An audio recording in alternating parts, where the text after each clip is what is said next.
Chapter 6. Both Elizabeth and Jessica were relieved when Friday came and Brooke's father took her to a Hollywood screening for the weekend. Thank goodness, Elizabeth sighed.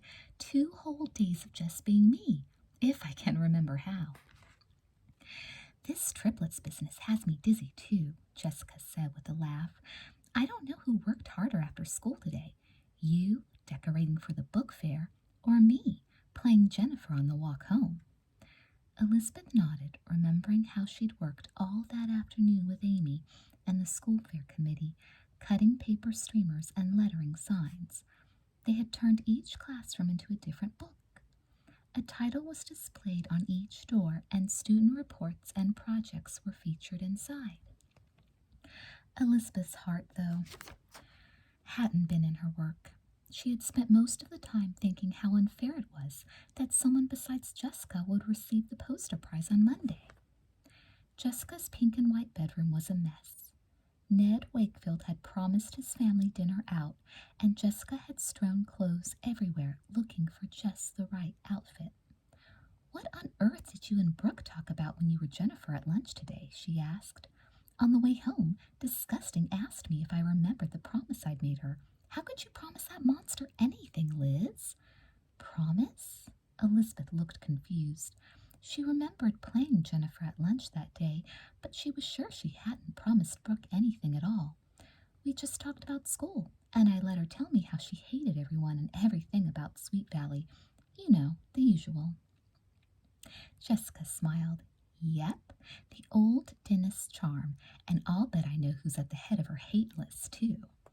Elizabeth smiled. A certain Jessica Wakefield's name did come up, but you weren't at the top of the list today, Jess. Brooke saved her best comments for Leela. It seems she's tired of listening to all the excitement over Leela's birthday slumber party tomorrow. Uh-oh, I guess the Wicked Witch is mad we didn't invite her, huh? Elizabeth remembered the look of scorn on Brooke's face. She was criticizing the fuss people made over birthdays. She told me that no one ever asked to be born, and it didn't take any talent to get a year older. She said she didn't know why people gave themselves parties, and she wouldn't go to one, even if she were invited. Well, tell Brooke not to worry. We're not about to throw her any surprise parties. Suddenly, Elizabeth remembered. That's it, she told Jessica. That's the promise Jennifer made Brooke. What is? Her birthday. It's next Monday, and I promised I wouldn't tell anyone. Elizabeth grinned as her sister fell to the floor in mock horror. Jennifer Wakefield, you mean you were going to keep it from me? My favorite person in the whole wide world is having a birthday, and you aren't going to tell me? Jessica rolled over and propped herself up on one elbow. My other sister, Elizabeth, would never stoop so low. Oh, I don't know, said Elizabeth, joining the game. Elizabeth promised you she'd chip in for your friend Leela's present tomorrow, and she just spent all her money treating Amy to a double banana split at Casey's. Jessica stood up and walked to her closet. So that's where you two were. Well, never mind. You already got Leela the best present of all. She began singing her favorite Johnny Buck song while she thumbed through all the outfits on her rack. Elizabeth didn't feel the least guilty about spending the last of her allowance on Amy instead of Leela. It was Jessica who was Leela's friend, and Elizabeth was only going to the slumber party to please her twin. What do you mean I already got Leela a present? Elizabeth asked. Why, you just figured out when we're going to use Jennifer to get even with Brooke. Elizabeth still didn't see. When? On her birthday, of course. It's perfect. Jessica finally emerged from her closet, a triumphant gleam in her eyes and her favorite blue sweater in her hand. Now, if we're going to the Beachview Inn, big sister, you'd better get dressed. The Beachview Inn was the Wakefield's favorite restaurant. Right on the beach, overlooking the sea, it was romantic enough to please their mother, served steaks just the way their father liked them, and every order came with the twins' favorite nachos and dip. Since Stephen was always hungry, he didn't care where they ate as long as his plate was full. How are things coming with Henry Dennis? Mr. Wakefield asked his wife after the waiter had brought dessert. The twins held their breath. And how are you two doing with that feisty daughter of his? If feisty means gross and disgusting, Jessica told him, nothing has changed at all, Dad, and everyone in school loves her just as much as we do. Mrs. Wakefield looked concerned. Jessica, she asked, are your friends at school giving Brooke a hard time? She's giving them a hard time, Jessica explained. Honestly, Mom, she's just the meanest, nastiest person I've ever met. I can't understand it. Their mother stopped eating and looked out the picture window at a fishing boat coming into port. Her father is one of the nicest, most agreeable clients I've ever had. How about you, Elizabeth? Have you given up on Brooke, too? Elizabeth hated to disappoint her mother, but she couldn't pretend to like someone so awful. Let's put it this way, Mom. I'd rather not discuss Brooke while we're still eating. If talking about Brooke's making you sick, Liz, I think I could finish your dessert. Stephen reached across the table and brandished a spoon over the whipped cream on Elizabeth's butterscotch sundae. Oh, no, you don't. Elizabeth defended her dessert with her fork, and she and Stephen started a mock duel across the table. Okay, musketeers, announced Mr. Wakefield. I think it's time to call a truce and finish up. He looked at the twins with the serious expression that Jessica always called his courtroom face. Girls, I know it isn't easy to be nice to someone who isn't nice to you, but remember, you can't always tell why people are nasty. Brooke may not be as tough as she seems. He signaled the waiter to bring the check, then added, So go easy on her, will you do? Everybody needs friends. Before Elizabeth had a chance to feel guilty, her twin was racing ahead to a subject she considered much more important. You're right, Daddy, Jessica agreed. Nothing's as important as friends, especially best friends. I just wish I could be with mine on her birthday tomorrow. What do you mean, Jessica? You've been talking about Leila's summer party for a week. I thought you were counting on going. I was, until I realized Liz and I can't afford to get her a birthday present. Jessica looked forlorn as she put her spoon into her empty dessert dish. Mr. Wakefield's courtroom face disappeared completely as he burst out laughing. Young lady, how did you do that? You took a lecture of mine and turned it into a request for an advance on your allowance. He reached into his pocket, paid the bill, and handed Jessica some money as well. If I could learn some of your tricks, I'd never lose a case. Now, if I only had something to wear, Jessica said suggestively. Don't push your luck, dear, Mr. Wakefield replied with a smile. Leila's slumber party turned out to be the biggest birthday celebration Jessica or Elizabeth could remember. Nearly 30 girls and their sleeping bags, hair dryers, and stuffed animals were crowded into the Fowlers' rec room. The girls gorged on pizza and popcorn and watched the latest videos on Leila's big screen television. Don't you youngsters ever get tired? Mrs. Purvis asked, poking her head into the rec room door shortly after 11 o'clock. The woman had helped take care of Leila ever since she was little, and the twins could tell that Leila's housekeeper spoiled her almost as much as her father did. Your father has asked me to make sure the noise level in this room stays below a sonic boom. Okay, Eva, Leila promised. We'll be as quiet as mice. And about as neat, too, Mrs. Purvis laughed. Just look at this mess. I think you girls got more food on the rug than you did in your mouths. She shook her head, smiling so broadly that everyone knew she wasn't angry at all. Just one more movie now, and then it's time for bed. What shall we watch, everyone? Leila asked, as the housekeeper quietly closed the door. It's the last one, so I think we should take a vote. How about Car Capers? Suggested Ellen Reitman, a unicorn who loved movie stars more than almost anything else. I think Terry Landers is so dreamy in the chase scene. Jessica, sitting cross-legged beside their hostess, frowned. I wouldn't be caught dead watching a movie written by Brooke Dennis's father. That's right, agreed Mary Giacchio, a pretty 7th-grade unicorn with gray eyes and long blonde hair. Just think, every time we watch that movie, we're contributing to the care and feeding of Brooke Dennis. Yuck, Tamara Powell snuggled deeper into her sleeping bag and looked at Ellen reproachfully. How could you? Gosh, apologized Ellen. I'm sorry. Still, she added, a dreamlike expression crossing her face, Terry's so cute. As Ellen spoke, pillows were hurled in her direction. Soon the room was filled with flying missiles and giggling girls. Finally, everyone collapsed, exhausted, on the floor. Jessica helped dig Ellen out from a mountain of pillows. Come on out of there now. We need you to stop mooning over movie stars and start figuring out how we can give Brooke the surprise birthday present she deserves. What do you mean? Ellen sat up and pulled a feather out of her tangled hair. Well, confided Jessica, it seems Brooke's birthday's coming up. Tell them, Liz. It's true, Elizabeth told the group. Her birthday's on Monday. Who cares? Asked Tamara. Her best friend cares, Jessica declared. Don't tell me you've forgotten that Brooke has one great personal buddy at school. They all smiled, remembering the last couple of days when Jessica and Elizabeth had been masquerading as Jennifer.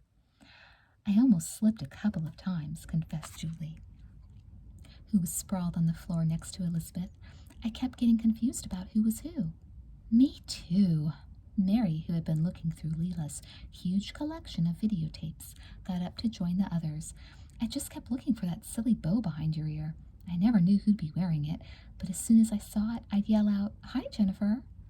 You think you were confused, Amy said with a laugh. Elizabeth and I ran into Mr. Bowman while she was playing Jennifer. That's why we've got to move fast, Jessica told them. Sooner or later, someone's bound to slip, or a teacher will catch on. So Liz and I thought Monday should be the day. The day for what? Caroline Pierce, her long red hair clashing with her pink pajamas, asked, sitting up. She loved gossip, and she loved schemes, and hated to be left out of either. That's what we've got to work out, Leela announced. Brooke really trusts Jennifer now. Jennifer can get her to do anything we want. But what? Something excruciating, suggested Julie. Something revolting, added Caroline. Something humiliating, offered Leela, rolling over on her back to wave her freshly polished nails in the air. The polish was day-glow pink with silver sparkles, a present from Tamara. But you've all forgotten something. Jennifer's not in any of Brooke's classes. How can we pull this off so everyone in school can be in on it? Leela still remembered the way Brooke had blamed her for the accident with the poster. She wanted to make sure she was there when Brooke got what was coming to her. What about the book fair awards ceremony in the gym? Suggested Jessica. It's perfect, Leela exclaimed. Jessica, you're the only person I know who's so good at being bad. Now, the next question is, how do we punish that telltale? Whatever we do, Elizabeth told her, I hope she falls flat in her face. She pictured the way Brooke had smiled when Jessica fell in the gym. Now Brooke would know how it felt, she promised herself. How? Everyone stopped to stare at the grim, determined look on Elizabeth's face. They were all surprised that gentle Elizabeth could dislike someone so much. But Elizabeth was so furious at Brooke for her comments about Jessica that she hadn't thought out a careful plan. I'm not really sure how, she confessed, but I know who's going to help her fall. Her good friend Jennifer, Jessica said. That's right. And then when she tries to tell the teachers who's responsible, they'll think she's crazy. How can you blame someone who doesn't even exist? The perfect punishment for a telltale, Leela was delighted. Okay, everyone, Elizabeth's gotten us this far. Now it's up to the real schemers to take over. Let's all put our heads together and come up with something just right. You mean just wrong, don't you, Leela? Janet Howell smiled at her cousin. You bet she does, said Jessica. Suddenly her face lit up with a fox-like grin. And I think I just thought of something so deliciously evil that we're going to need help from the boys. Tell. Everyone was giggling and expectant. What kind of help? What can the boys do? Jerry McAllister takes shop, and Bruce Patman's father has the best equipped basement workshop in town. Jessica looked at the ring of curious faces around her. Don't you see, she asked. We're going to need expert advice if we're going to cut Brooke Dennis down to size. Chapter 7. Jessica's plan was simple, but it required fast action. We'll have to talk to the boys tomorrow, she explained to Leela's guests. If we want to give Brooke the special treatment she deserves on Monday, Jerry and Bruce will have to start work on a collapsible chair right away. A collapsible chair? Elizabeth couldn't picture what her sister had in mind. Sure, Brooke's friend Jennifer is going to save her a very special seat for the book fair assembly. It'll be right up front, where everyone can watch when disgusting Dennis falls right through her chair. Gosh, said Mary Giacchio admiringly, I would never have thought of that. Do you think Jerry can really do it? Leela asked. You bet he can, Amy exclaimed. I've seen some of the stuff he built in shop class. It's really good. Elizabeth remembered the way Brooke had spoken to Bruce Patman in the cafeteria. And I'm sure Bruce will want to help too. Let's call them first thing in the morning. The girls gossiped and planned most of the night, but were bursting with energy the next day. After a huge breakfast of strawberry pancakes, they raced back to the rec room. Leela called Jerry and explained their scheme. Everyone crowded around the phone trying to hear the conversation, but there wasn't any need to guess how Jerry felt about Jessica's plan. Every girl in the room could hear the loud laughter that came from the receiver as soon as Leela had finished. In fact, Leela told them when she'd hung up, Jerry wanted to start work right away. He was going to phone Bruce and arrange to use his workshop. The two boys would check in with Jessica later that afternoon. Meanwhile, Leela informed them, someone has to go to school and sneak out one of the folding chairs from the gym. Tamara volunteered. My brother has a special Boy Scout meeting there this afternoon. Perfect, exclaimed Jessica, eager for an adventure. I'll go with you and we'll smuggle the chair over to Bruce's house. Even though several other girls wanted to share in the fun of this secret mission, they agreed that too many thieves would attract attention and double the risk of being caught smuggling the gym chair out of the school.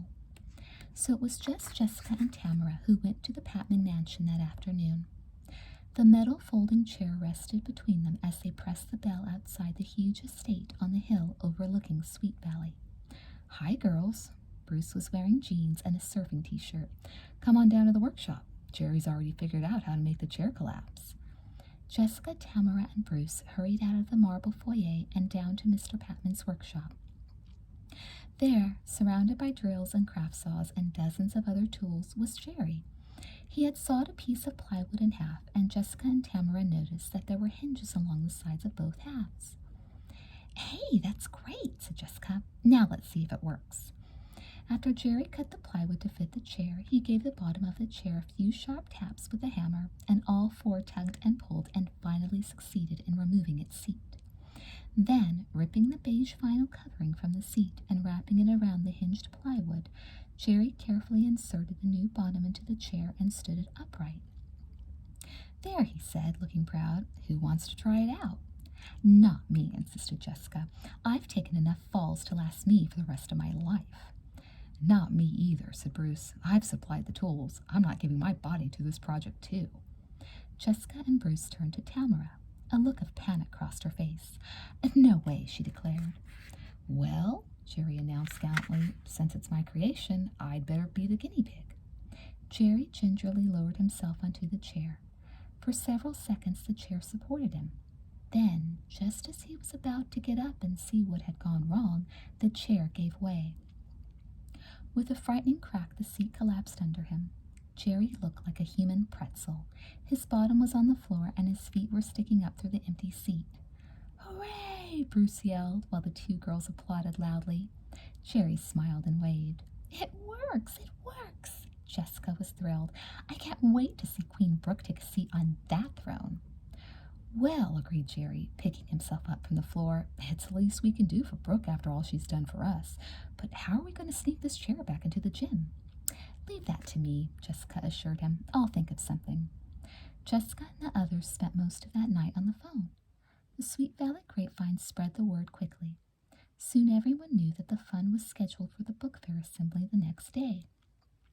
In fact, Jessica spent so much time on the phone that it was quite late before she remembered the problem of the chair. She was on the second sentence of her overdue book report when she got an inspiration and hurried downstairs to the garage. A few moments later, she poked her head into her twin's bedroom. Busy, Lizzie? She asked. No, Jess. Elizabeth was bent over her homework. I'm just doing this history assignment for fun. Funny, very funny, Liz, but I know something even funnier. She turned back toward her own room. Of course, if you don't want to hear about it. Elizabeth closed her book. If I don't want to hear about it, she said with a laugh, you'll tell me anyway. So let's get on with it. What plot has my brilliant baby sister hatched now? Just a way to have Brooke carry her very own booby-trap chair to school, that's all. Jessica sank onto her sister's bed, looking very proud of herself. What? She never agreed to drag that chair to school. Maybe not a chair, but what if we disguised it as her pal Jennifer's book fair project? Elizabeth studied Jessica, who lay with her feet dangling lazily over the sides of the bed. She bent over to look her twin in the eyes. That's fine with me, as long as you play Jennifer. Jessica lifted her head. Her smile was so broad that the dimple in her left cheek showed.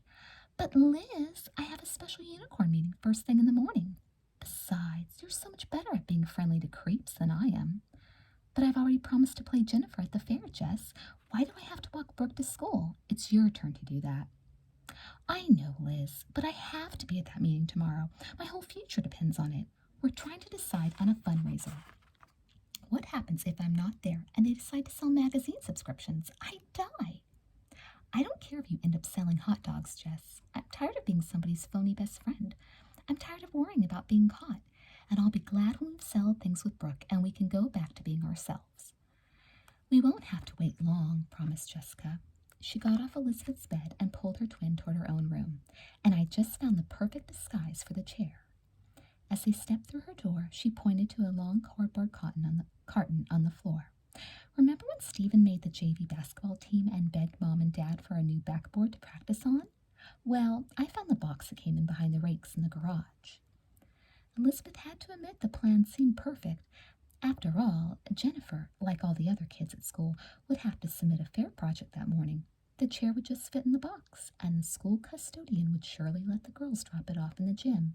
Someone could easily sneak back later and set the chair up with the others. If you do me this one favor, Liz, I'll never ever ask you for another thing for the rest of my life. Jessica, dancing with excitement, tugged on her sister and handed her the big carton. I'll even play Jennifer on the phone right now. I'll ask Brooke how the screening was and tell her I need her help tomorrow.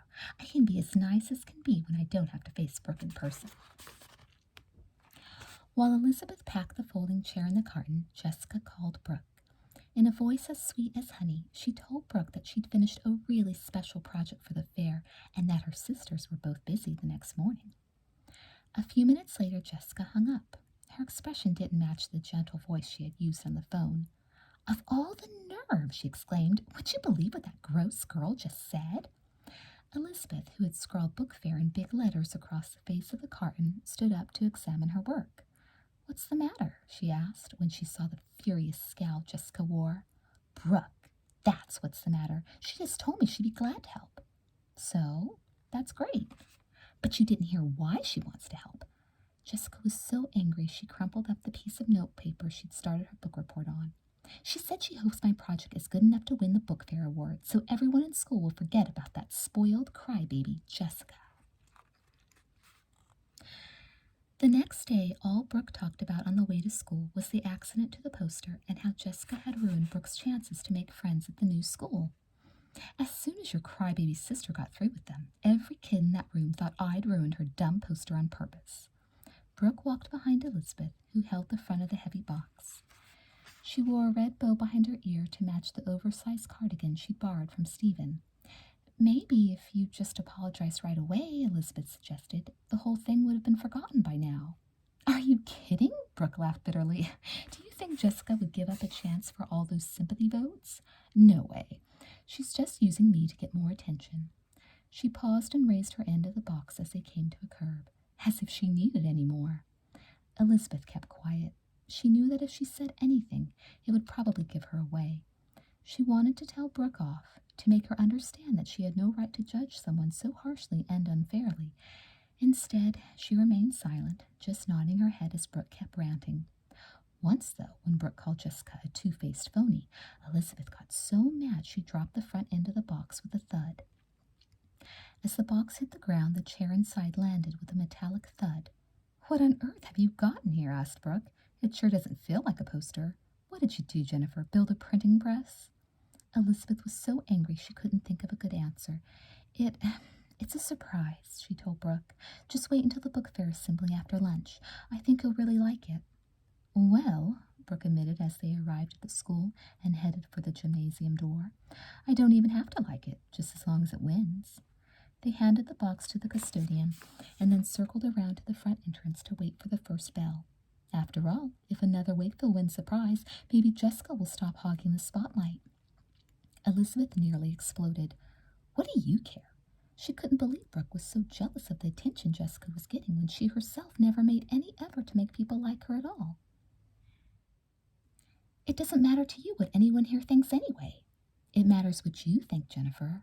Brooke told her as the bell rang and they started up the front steps. "I'd feel sort of proud to watch you win that prize. See you later." She waved and walked off down the hall. Elizabeth waved back, wondering why Brooke always made her feel sad and angry at the same time. Chapter 8. After math class, Jessica and Leela met Elizabeth in the hallway. They were both giggling and breathless. "It's time to set up Queen Brooke's throne," Jessica announced. "Everything's set for Her Majesty's coronation." Leela was bubbling with the excitement of their plot. "I've told everyone about it." Jessica held up a roll of black tape she brought with her. "We'll just stick a piece of this to the back of the chair, Liz, and you'll have no trouble spotting it when we come in for the assembly." As the three sixth-graders started off toward the gym, Elizabeth wasn't so sure her role as Jennifer was to her liking. "I don't know," she told the others. "It may not be so easy." "What do you mean?" Jessica stopped walking and stared at her sister. "Everything's just right." "Maybe," admitted her twin, "but it seems like kind of a dirty trick. Do you know Brooke told me on the way to school that she wished the accident with your poster had never happened?" Leela was outraged. "After all she's said and done, I'd say we've been pretty patient, and I, for one, am tired of waiting. I'm ready to see her get what she deserves now." "Liz," Jessica explained, "we all know what a softy you are, and you know that if Mr. Bowman hadn't picked me to present the poster award, I'd be glad to play Jennifer and polish off that monster all by myself." She looked fondly at her twin and then at Leela. "But I guess I'm going to have to settle for standing right up front while my own terrific sister gives Brooke what she deserves." Elizabeth wanted to please her twin, but somehow she couldn't think of Brooke as so bad anymore. "It just doesn't seem fair, though. So many of us, all picking on Brooke." "Hey," corrected Leela, "I think you've got it backwards, Elizabeth. It's Brooke who's been doing the picking, and she's pretty nearly managed to be nasty to every single kid in the 6th grade." Jessica looped her arm through Elizabeth's and guided her into the darkened gym while Leela turned on the lights and began to look for the carton containing the chair. "You wouldn't let your own little sister down, would you, Liz?" Elizabeth knew what her father would say. She still recalled his words at their dinner that weekend. "You can't always tell why people are nasty. Brooke may not be as tough as she seems." But her father hadn't heard Brooke yell at Bruce, she told herself. He hadn't watched her hurt Leela and just about everyone else. Most of all, he hadn't seen that smile on Brooke's face when Jessica had fallen in the gym. "No," she told her twin now, as they unfolded the chair and set it up in the front row. "I won't let you down, Jess." After Jessica had fixed the tape to the chair, the three left the gym and Elizabeth raced to her first class. Just outside the door, she felt a tap on her shoulder and turned to find Brooke beside her. "Excuse me, Elizabeth," Brooke told her. "I've been looking for Jennifer everywhere. Have you seen her?" Elizabeth knew the red cardigan and bow were safely stowed in her locker. "No, I haven't," she said in her own voice, glad not to have to whisper as Jennifer always did. Brooke looked pale and a little worried. "Well, if you see her, will you ask her to meet me for lunch?" Again, a tiny worried frown crossed her face. "It's kind of important." Elizabeth promised she'd tell Jennifer. Although all through the period, Elizabeth debated with herself.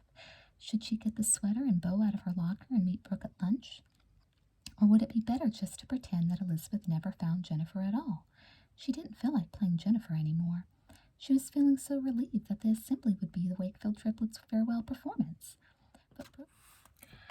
But Brooke found her as soon as the lunch bell rang. "Don't forget," she told her. "I really need to see Jennifer." Something urgent in her tone made Elizabeth decide to meet her after all. She found Brooke by herself at a table near the door to the cafeteria with nothing but a drink and 2 silver foil packages on her lunch tray. "Why aren't you eating?" Elizabeth asked in Jennifer's soft voice. "I guess I don't really feel like it," Brooke told her. "Come on, Jennifer, let's go outside. I've got something you can eat in here." She picked up the foil packages, and Elizabeth followed her out to the hilly lawn behind the school.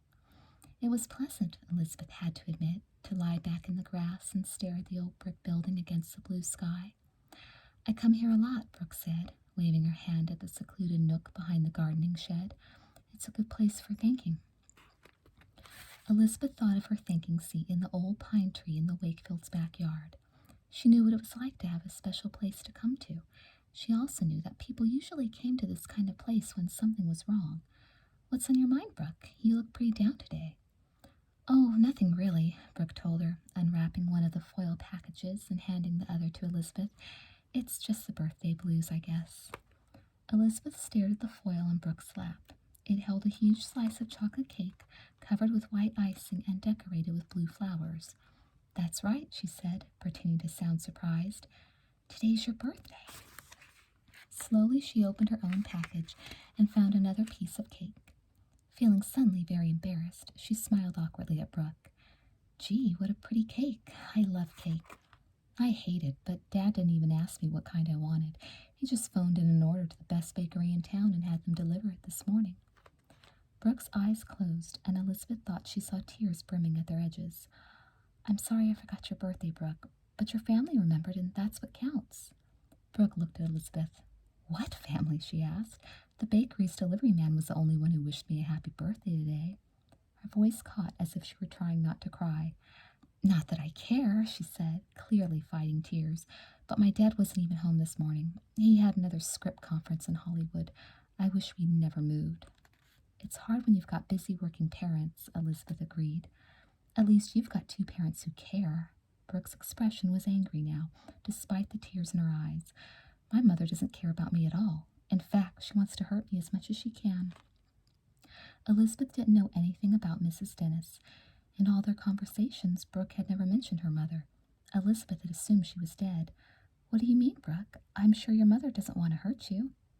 Brooke was crying openly now, tears coursing down her pretty face. Then why did she leave me? She said she'd come see me as soon as she could, but why did she ever agree to leave? Elizabeth thought of all the mean things Brooke had said to the kids in school. She understood all the hate and anger that was packed inside the new girl. Now, for the first time, what her father had told him began to make sense. Maybe Brooke didn't have as much as she seemed to. Maybe she had less than anyone. My parents got divorced a few years ago. When my mom remarried, the judge told her I couldn't move to Europe with her. He said that Dad got custody of me in the divorce and he would have to agree to my going away.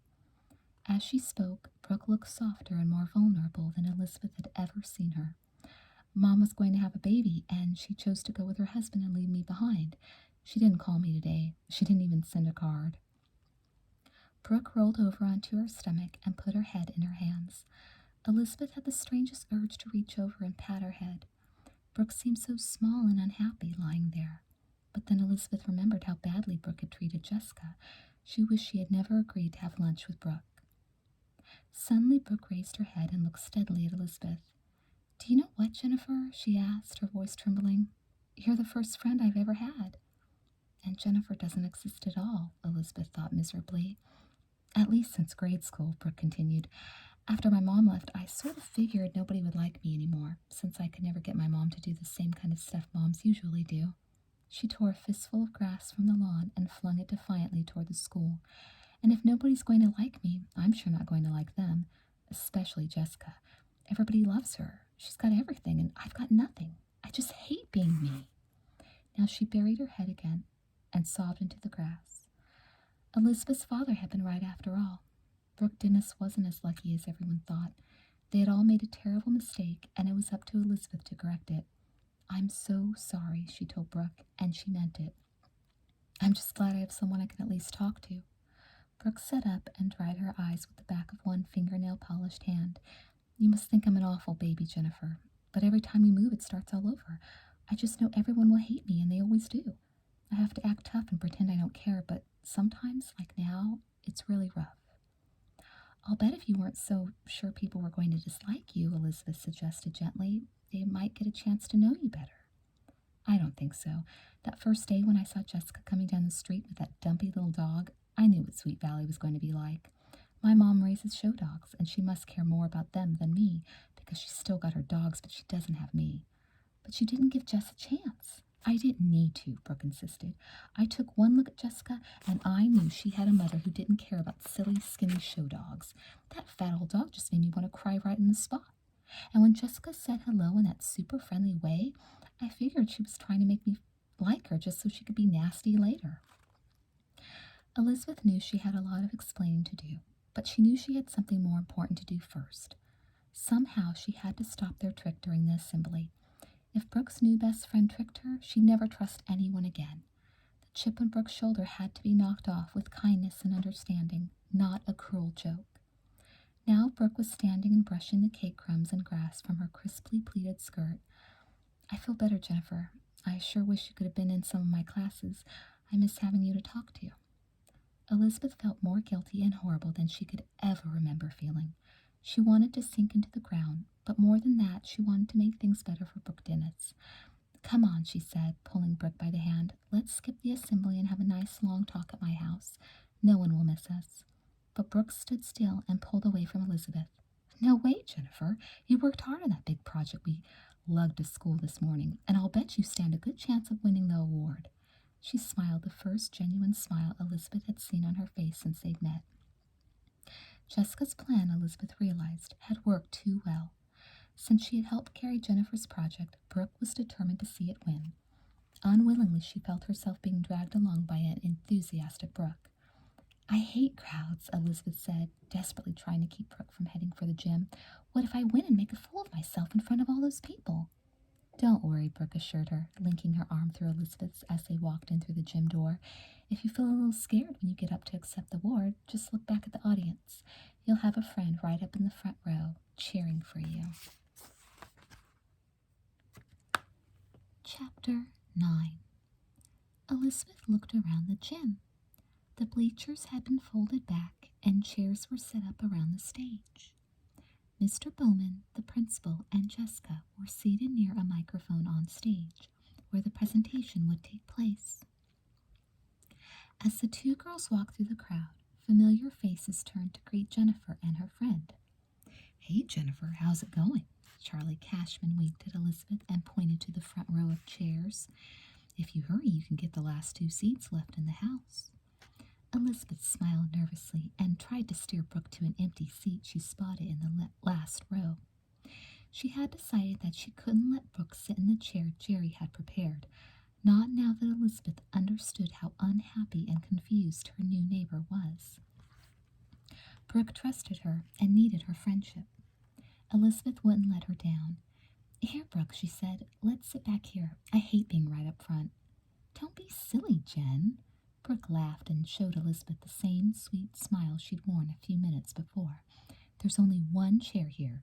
Besides, you'll need to be right up front if you win the award. All right, then. I'll go up front, but I'll die if I see you watching me. Elizabeth knew she sounded ridiculous, but she was determined to save Brooke from the trap that had been set for her. Please, Brooke, sit here. I'll meet you right after the assembly. As the girls stood in the aisle beside the empty chair, a boy ran toward them from several rows up. It was Bruce Patman. He was moving at top speed as if he were headed for the finish line in a race. Excuse me, ladies, he said, panting. This seat is taken. Elizabeth ignored Bruce's broad smile and insisted that the seat was empty. I saw you sitting next to Jerry McAllister, she told him. Yeah, added Brooke, putting on her tough act as soon as she saw Bruce. You may think you're the greatest thing on earth, but even you can't sit in 2 chairs at once. He doesn't need to, said a voice from behind them. He was saving that seat for me. Leela Fowler swept past them and plopped down on the vacant chair. Elizabeth's heart sank as she watched Leela fold her skirt daintily over her crossed legs and turn to Brooke. I'm sure you'll enjoy this ceremony much more from the front of the room, Brooke. After all, we couldn't let someone like you travel anything but first class. Now the only 2 chairs left were the 2 front row seats. Brooke angrily headed for the front of the room, and Elizabeth made a desperate decision. Just as her friend was about to sink into the seat with the black tape on its back, Elizabeth grabbed her arm. I want that seat, Brooke. Expecting an argument, she pulled Brooke away from the rigged chair and stood in front of it. But surprisingly, Brooke agreed. Okay, Jennifer, I don't care which seat I have. If you want that chair, you can have it. As Mr. Bowman started to call for quiet, Brooke sat down in the other chair. But Jessica was not about to be cheated out of watching Brooke get punished. Springing from her place on the stage, Jessica raced down the steps and right to the 2 girls. She grabbed Elizabeth's arm and tugged her away from the booby-trapped chair. No, Liz, you can't sit there, her twin whispered. It'll ruin everything. Quickly, Jessica told Brooke the one thing that she knew would make her get in the booby-trapped chair. I'm sorry, she said in a loud, firm tone. Neither of you can sit in that chair. She put her hand over the seat of the chair, knowing Brooke would then insist on sitting there. It's reserved. As Jessica scrambled back beside Mr. Bowman, Brooke pushed Elizabeth into the safe chair and sat on the chair Jerry and Bruce had made. This is still a public school, she scolded, all the resentment back in her face and voice. No one can push you and me around, Jennifer. Elizabeth held her breath, too unhappy to move. Maybe, she thought, as Mr. Bowman started to speak, everything would work out. Maybe Jerry's trap wouldn't work. And now I'm going to ask someone who worked very hard on a poster of her own to present this special award. Mr. Bowman smiled out at the sea of faces in the gym and then held out his arm to Jessica. Jessica Wakefield, if you'll do the honors. He handed Jessica the envelope with the book club membership and gift certificate enclosed. The winner's name is right in the envelope if you'll just read it aloud to the group. The whole school watched as Jessica took the envelope and read its cover. Jessica's expression changed from somber to overjoyed. It says Jessica Wakefield, she said. There must be some mistake. No mistake at all, Jessica, Mr. Bowman assured her. The judging committee all agreed that your project, until it was destroyed, showed the most work, neatness, and originality of all those submitted. He faced Jessica and applauded. The students in the gym joined him, and Jessica smiled and blushed. Elizabeth forgot all about Brooke in her excitement. It was wonderful. Jessica's hard work hadn't been for nothing. She felt as happy as if she had won the prize herself. Standing in her seat, she clapped loudly, beaming at her twin. She remembered Brooke when she noticed her new friend was on her feet, too. Clapping with everyone else, Brooke exchanged happy grins with Elizabeth. Maybe now Jessica won't be so mad at me, she said. I'm really glad, Jen. As the applause subsided and Mr. Bowman stepped once more to the mic, Brooke sat back down.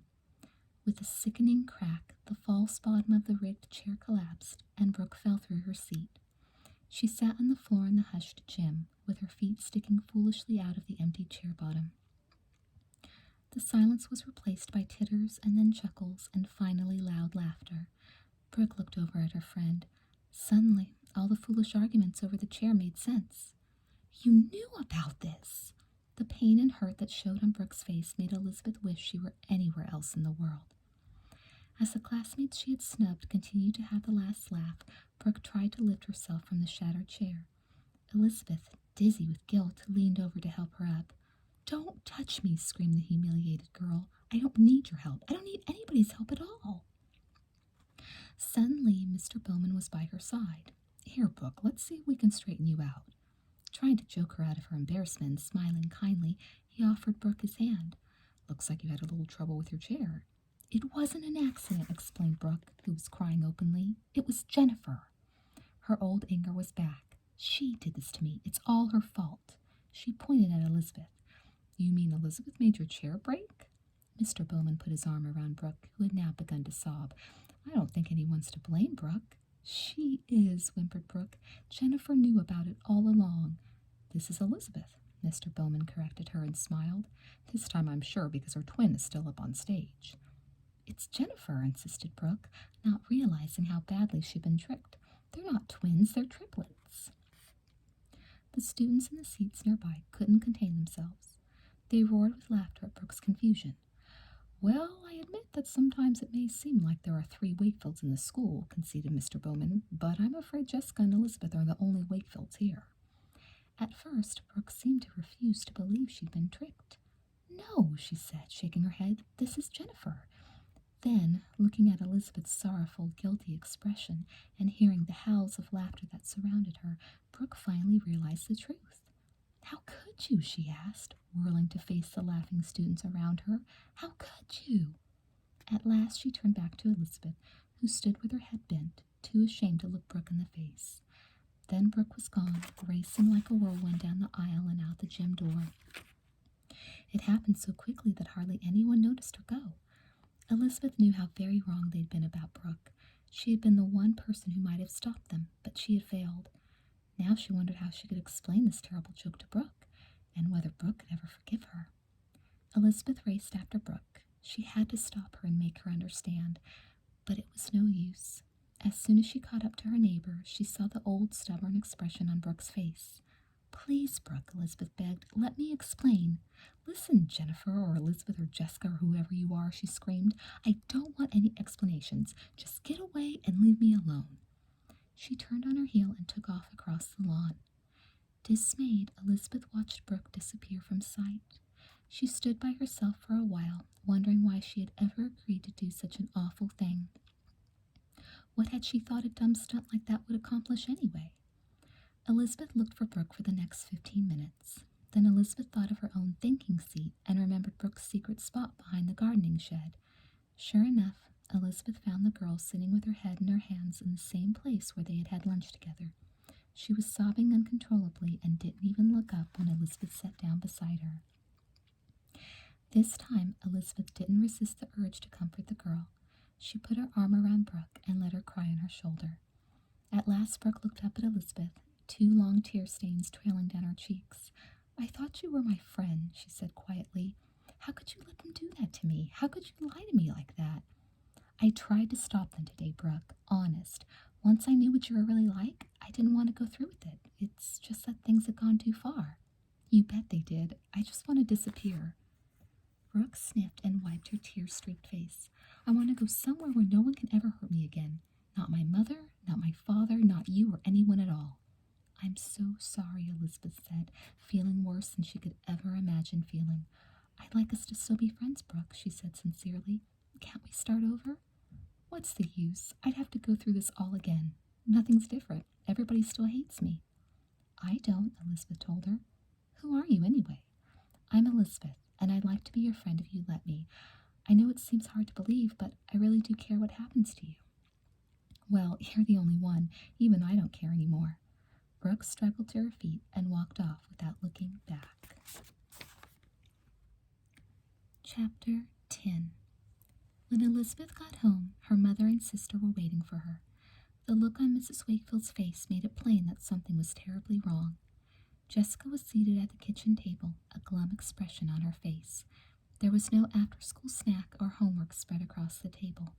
Instead, mother and daughter sat stiffly in their chairs, their hands folded in front of them. Clearly, a family conference was about to be called. Mr. Dennis has just phoned me with some very bad news, Mrs. Wakefield began. I'm hoping you and Jessica can make it better. Jessica looked helplessly at her twin. Elizabeth, too depressed to be upset, sank heavily into the empty chair by her mother. I thought that you two had outgrown foolish look-alike games, especially ones that hurt others, Mrs. Wakefield said in a gentle, sad voice that always made the girls feel much guiltier than if she yelled and scolded. Brooke's father tells me she's been the victim of a cruel joke, and it seems you girls were behind it. I hope Mr. Dennis is mistaken. Jessica hung her head, but Elizabeth looked straight at her mother. He's not, Mom. I don't think Brooke will ever trust anyone again, and it's all our fault. Stephen burst through the door and opened the refrigerator as the twins were reviewing the whole story for their mother. Then Elizabeth described what she had learned about Brooke's family problems. At last, everyone began to understand why their new neighbor had been so unpleasant. Well, Mrs. Wakefield began, it sounds as if Brooke's a very confused young lady. I, for one, intend to have a long talk with that busy father of hers. Mrs. Wakefield studied her 2 fair-haired daughters. How about you? If I know you two, you won't let Brooke stay hurting for long. Jessica looked perplexed. But what can we do, Mom? Brooke is so mad at both of us, she'll never speak to either of us again. That's right, Elizabeth agreed, and the horrible part is I don't blame her one bit.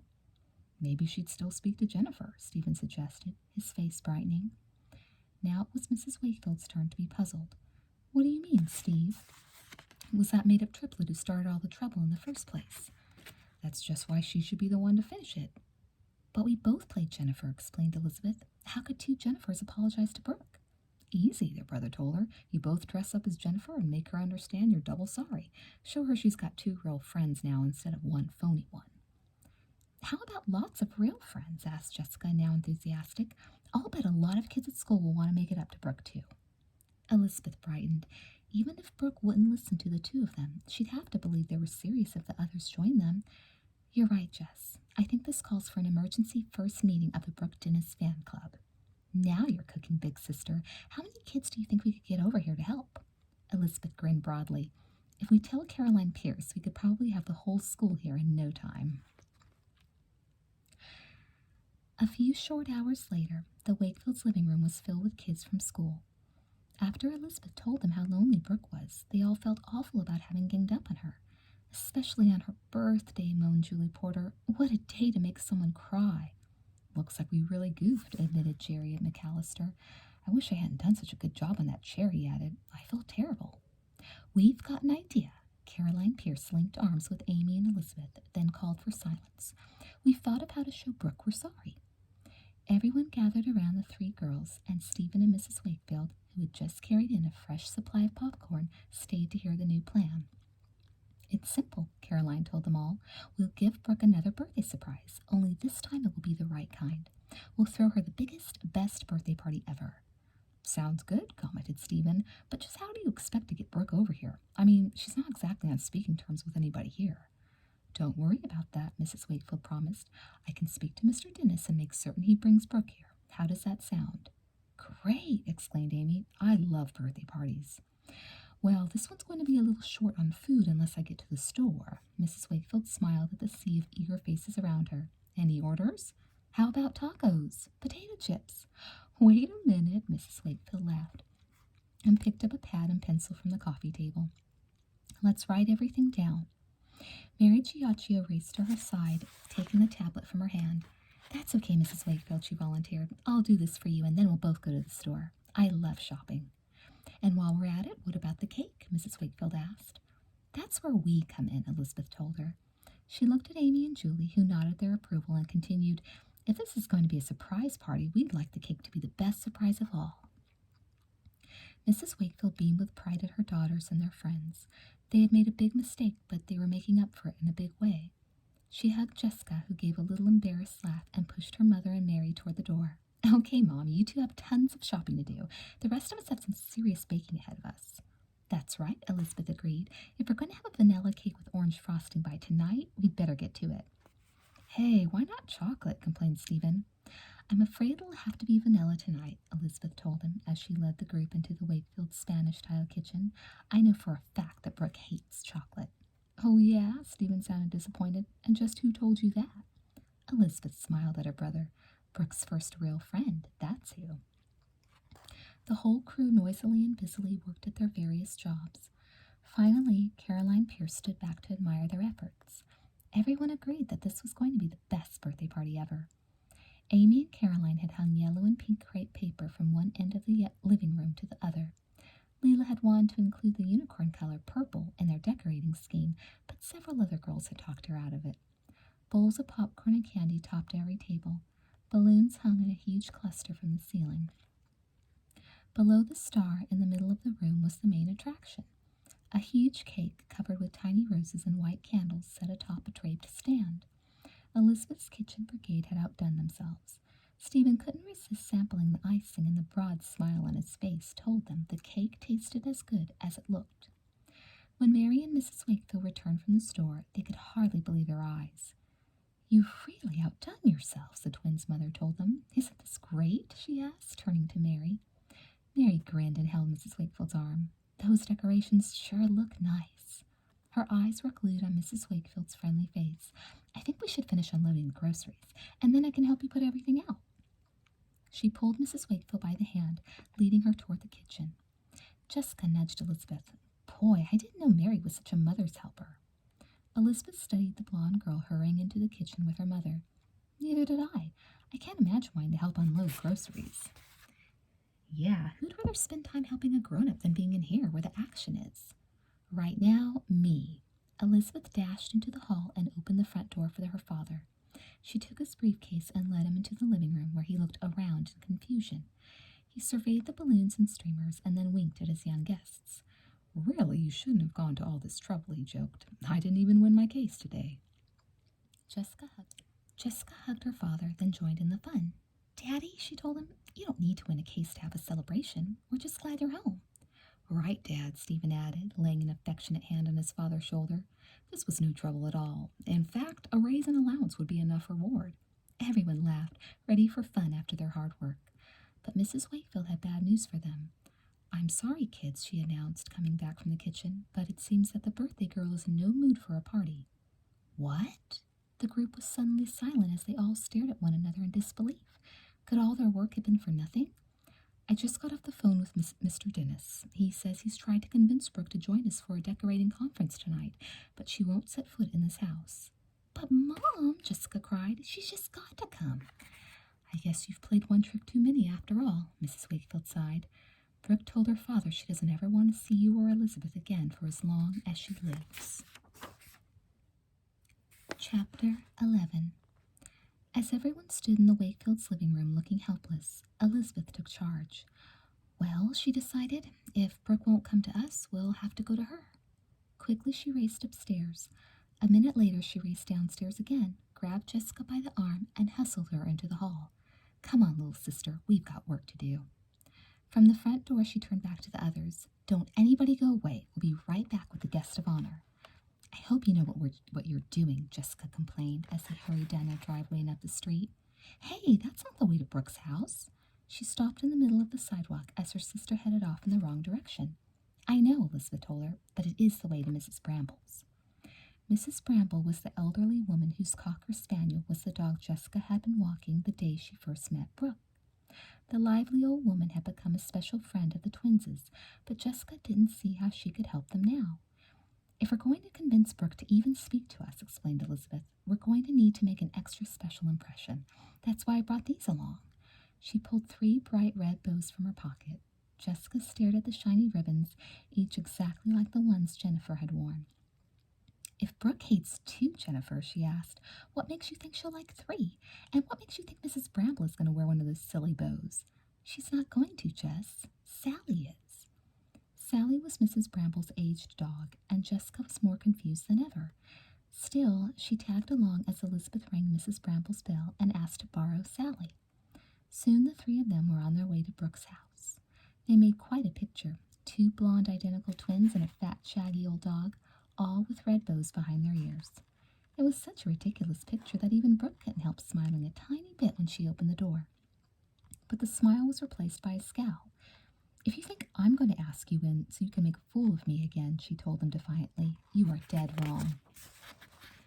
That's okay, Brooke, Elizabeth told her. I don't think I'd let us in if I were you either. She made Sally sit and held tight to her leash to make sure she didn't wander. Jessica and Sally and I just came by to try to show you how sorry we are. We'll be glad to apologize from out here, if you'll just listen. Jessica looked over Brooke's shoulder and saw Mr. Dennis peering at them from the hall. He winked kindly at her, and Jessica hoped he would have time to help Brooke now. Please, Brooke, she said, we'd really like to start over. That's right, urged Elizabeth. You remember when you first saw Jessica and Sally walking down the street? Remember how it seemed Jessica had everything you didn't, including an old dog who wasn't anything like your mom's show dogs? A look of sadness crossed Brooke's face. Well, we just want you to know that things aren't always what they seem. Elizabeth leaned down to pet Sally, whose red bow had fallen under her chin and who covered Elizabeth's face with sloppy dog kisses. Old Sally here isn't our dog. Sally finished with Elizabeth, moved over to Brooke, and began licking her ankles. This time, though, the girl didn't try to kick Sally, but knelt instead to stroke her old brown head. That's right, Jessica told her. She belongs to a woman who lives on Shady Dale Court. And Brooke, more important than that, we've decided that our first impressions of you were wrong, too. Brooke looked up, surprised. What do you mean, Elizabeth? She asked. I'm not Elizabeth. I'm Jessica, and I mean that I thought you were just about the nastiest, meanest person I'd ever met in my life. She smiled with embarrassment at Brooke. I mean all your perfect clothes, your famous father, and your beautiful house. You had so much more than I did, but you still couldn't be nice to people. Brooke looked amazed. More than you? How could you possibly think that? She leaned against the doorframe, trying to figure everything out.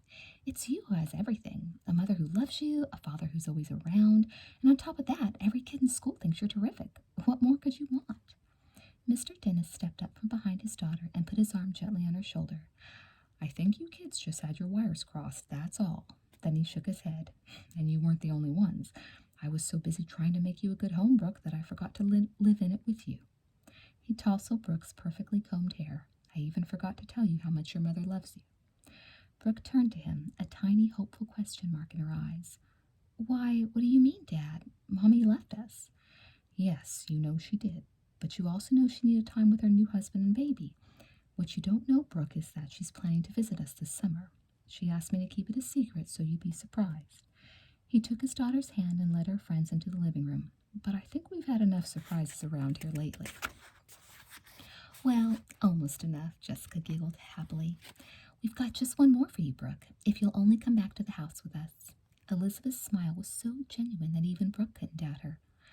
Okay, Jessica, she said, just as long as Daddy can come too. And, she added, winking, if you promise I get a real chair to sit in. I'm Elizabeth, Elizabeth corrected her, and it's a deal. How am I ever going to get you two straight? Brooke asked, smiling from one new friend to the other. We're still sorting things out ourselves, admitted Jessica. This triplet business was triple confusing. It sure is good to be back to twins again.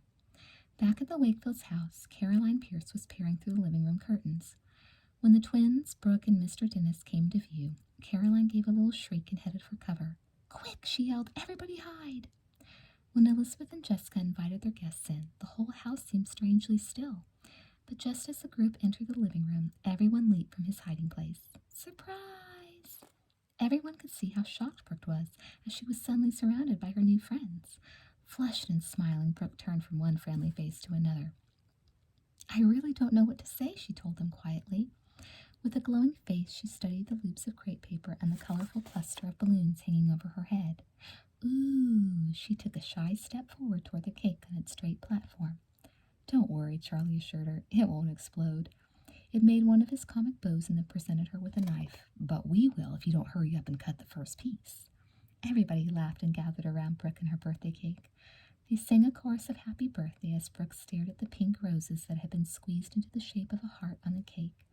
In the center of each rose, glowing brightly, was a birthday candle. Shouldn't I blow them out? She asked. Sure. Now her friend stepped back as Brooke took a deep breath and leaned over the cake.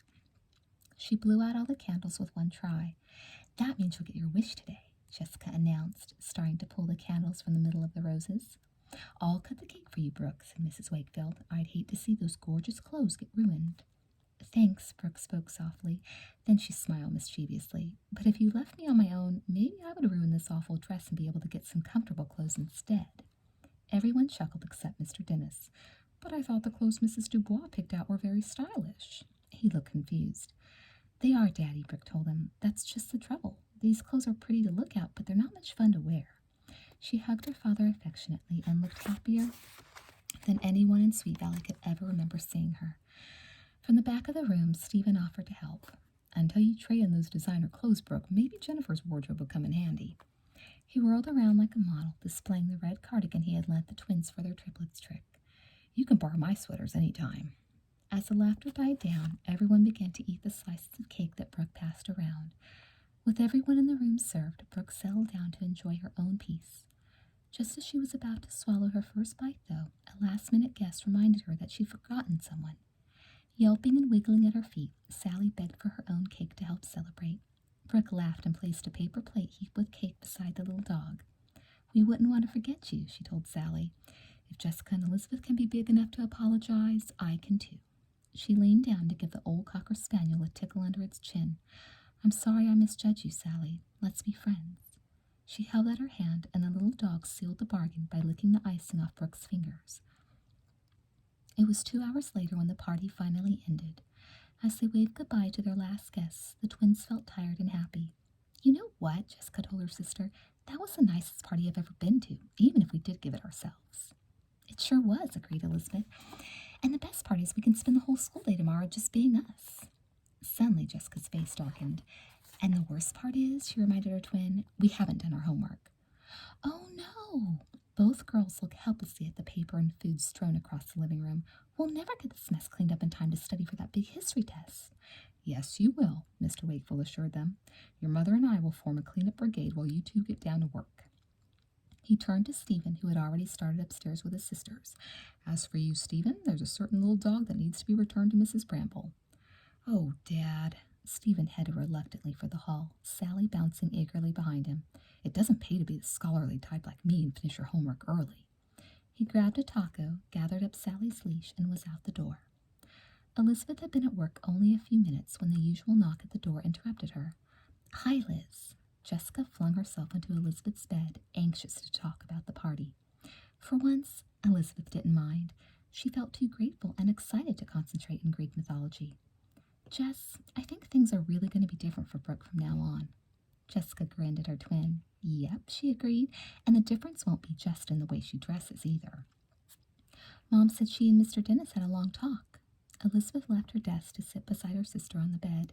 He says he's going to take some time off for a while. He's going to spend more time with Brooke and do some of the work on the house himself. That's great, isn't it? Jessica removed the red bow from her hair and smiled at her twin. Aren't you proud of us? Proud? Why? We started all the trouble. But if we hadn't, Brooke might still have an absentee father and no friends. Jessica looked suddenly thoughtful. I wonder if we could help Mary, too. Mary? Elizabeth was puzzled. Mary Giacchio has tons of friends and a terrific home. What help does she need? Jessica pulled her knees up to her chest in her thinking pose. I wouldn't be too sure of that, Liz. Did you see the way she offered to stay afterwards and help Mom clean up? What's wrong with that? It's unnatural, that's what. At first, Elizabeth thought her twin was joking, but the thoughtful frown on Jessica's face made it clear she was in earnest. I wanted to get her ideas for the unicorn fundraiser, but all she kept talking about was how great Mom was. You know, how pretty, kind, and honest. It was really weird. Well, Elizabeth told her, in case you hadn't noticed, we do have a pretty neat mom. Sure, but so does Mary.